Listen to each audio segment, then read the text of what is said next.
මලේ වලින් ගතු ලස්සන දැක්කාම ඔයා දිහා බලන්නේතිව ඉන්නද මම කොහොම සුවඳ සොයා රිදවන්නේ සත්තයි කිසිදාක ඔයා මගේ ඇස අන්දර පිපෙන්න හැමදාම ඔයා මගේ ඇස අන්දර පිපෙන්න හැමදාම ඔයාලට මම කියලා දෙන්න හදන්නේ පුංචි අත්බෙහෙතක් කෙම් ක්‍රමයක්.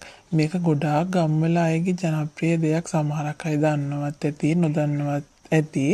නොදන්න අයට දැනගන්න තමයි මම කියලා දෙන්නේ. එතකොට මේ අත්බෙහෙත ඔයාලා අත්දා බලන්න හරි කරනවා නම් කතා නොකර තමා කරන්න ඕනේ. මොකද මේක කෙම් ක්‍රමයක්නේ. ඒකින්ද වරා කියන්නේ දැන් අද ගම්වල ගොඩක් දැක ගන්න දුර්ලභ ගණයේ තියෙන ඖෂධයක්. මේ ශාකය හරිය දුර්ලභයි දැන් ගම්වල. ඉස්සර හැම තැනම තිබුණා, දැන් හැම තැනම දකින්න නැහැ. එතකොට අපි මේ අද කියන්න හදන්නේ විලුඹ කැක්කුම වැඩිපුර තියෙන අයට. ගොඩක් අයට දැන් තියෙනවා උදේට ඇඳෙන් බහින්න බෑ, විලුඹ කැක්කුම තියෙනවා, ඇවිදගෙන යන්න බෑ, විලුඹ කැක්කුම එනවා.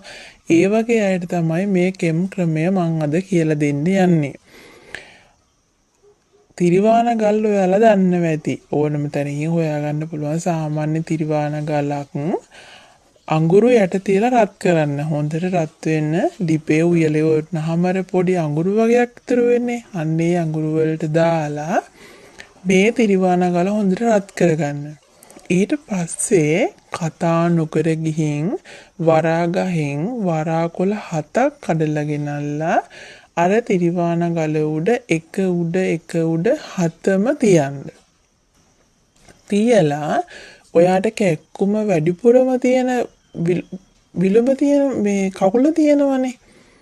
ඒ කකුල අර වරාකොළේ උඩ තියන්න.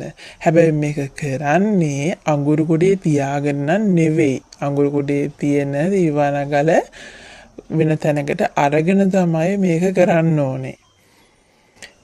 ඊට පස්සේ හිමින් අර වරාකොළ එකින් එක අයින් කරන්න. මොකද රස්නේ ටික අඩු වෙගෙන යනවනේ. ඒ යනකොට වරාකොළ එකින් එක අඩු කරගෙන යන්න.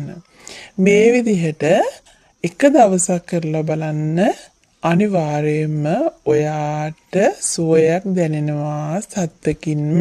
මොකද අත්දා බලපු දෙයක් මේක.